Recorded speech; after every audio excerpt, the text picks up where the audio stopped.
अरे भाई बीजेपी में एक ही लीडर है, कौन? वो बंदा है नितिन गडकरी, जिससे बड़ा कोई लीडर नहीं पूरे हिंदुस्तान में। मैं खोल के बोलता हूँ, नितिन गडकरी के तमाम जो कार्यकर्ता है काफी ज्यादा उत्साहित है और यहाँ पर का फैन हूँ। बीजेपी का पहला लीडर नितिन गडकरी, जिनका मैं फैन हूँ, खुल के बोलता हूँ। लेकिन बीजेपी तिलमिला चुकी है, उनको लगने लग रहा है कि हम अब पूरे भारत से सफा हो जाएंगे। इसी कारण से वो राम मंदिर का मुद्दा बार बार कुछ होने के बाद, मस्जिद का मुद्दा, मंदिर का मुद्दा, वो कभी बेरोजगारी पे बात नहीं करता है। वो भारत का सबसे भ्रष्ट प्रधानमंत्री रहा है। राहुल गांधी जी का आगमन को लेकर यहाँ पर तमाम जो कार्यकर्ता है काफी ज्यादा उत्साहित, और भी कार्यकर्ता से हम लोग जानने का प्रयास करेंगे। क्या नाम है? मेरा नाम प्रद्युमन प्रसाद है। और आपकी बार जो मोदी सरकार की जो पूरे 10 साल के कार्यकाल है, सबसे बेकार कार्यकाल रहा है। क्योंकि मैं एक स्टूडेंट हूँ और आज मैं कांग्रेस के सेनेटर के जो कार्यक्रम और आंदोलन चल रहा है, इसके पीछे मैं आया हूँ। आज देखा जाए पूरे भारत में बेरोजगारी चरम सीमा पे है।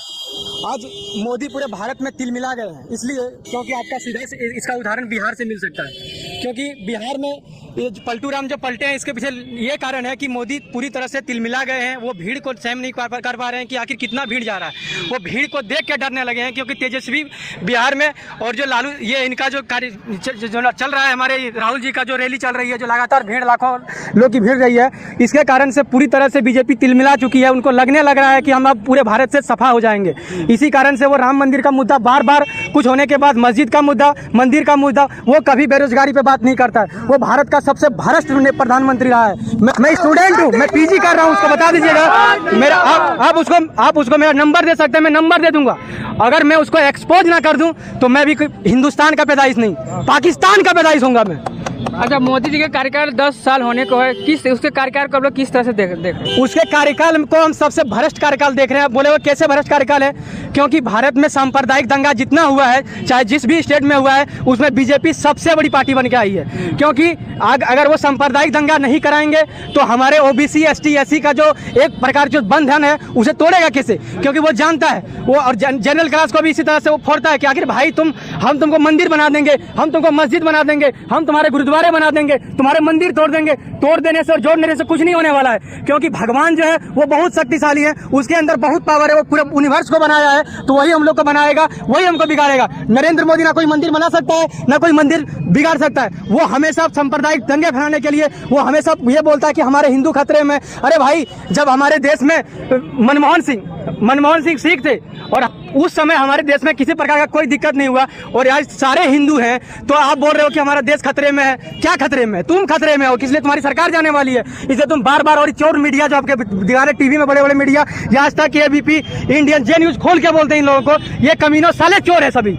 इनको मैं खुल के बताता हूँ। और आज के बाद भारत में अगर ये परिवर्तन नहीं हुआ, अगर राहुल जी हमारे पीएम नहीं बने, तो मैं बता देना चाहता हूँ ओबीसी, एसटी, एससी वालों, तुम्हारी पूरी तरह से जमीनें बर्बाद कर दी जाएगी और तुम बर्बाद हो जाओगे। न तुम्हें तो कोई जानता था और न जानेगा।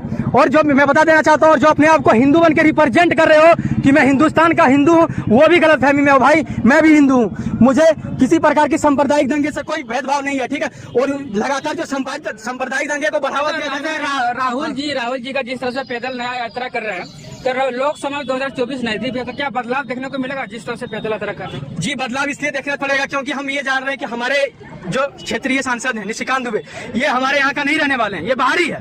क्या बाहरी है कि नहीं भाई? बोलिए। तो बाहरी को भगाओ, हम झारखंड के रहने वाले हैं भाई। बाहरी को लात मार के भगाएंगे, चाहे वो निशिकांत दुबे रहे, चाहे वो कोई फलाना यादव रहे, तस्कत सिंह रहे, उससे हमको कोई मतलब नहीं है। बाहरी है तो तुम्हें जाना पड़ेगा। हमारा क्षेत्रीय लीडर है प्रदीप यादव, बोलो जिंदाबाद। प्रदीप यादव जिंदाबाद। आपका सांसद कैसा हो? आपका सांसद कैसा हो? तो हम लोग भाई परिवर्तन चाहेंगे। और ये भ्रष्ट लीडर जो कि एम्स बना दिया, तुमने एम्स बनवाया है, तुम एम्स नहीं बनवाए हो। ये 2003 की बात है, ठीक है। अगर आप फ्लैशबैक में जाओगे तुम्हें पता चलेगा कि एम्स की नींव कब से रखी गई थी, ठीक है। आपने भले थोड़े से चेंज करी है, वो अलग बात है। मैं इसलिए बताना चाहता हूँ कि हमारा सांसद पूरी तरह से चेंज होगा, और इसलिए होगा क्योंकि जो हमारा केंद्रीय अलग, जैसे हमारे नरेंद्र मोदी या फिर जो हमारे पीएम के जो कार्य है, ठीक है, वो जमीन पे जो है उसको गिनवा रहा है। नितिन गडकरी का जो 4 लाइन रोड बन रहा है, वो सांसद उसका श्रेय ले रहा है। अरे भाई, बीजेपी में एक ही लीडर है, कौन? वो बंदा है नितिन गडकरी, जिससे बड़ा कोई लीडर नहीं पूरे हिंदुस्तान में। मैं खोल के बोलता हूँ, नितिन गडकरी के तमाम जो कार्यकर्ता है काफी ज्यादा उत्साहित है, और यहाँ पर का फैन हूँ। बीजेपी का पहला लीडर नितिन गडकरी, जिनका मैं फैन हूँ, खुल के बोलता हूँ।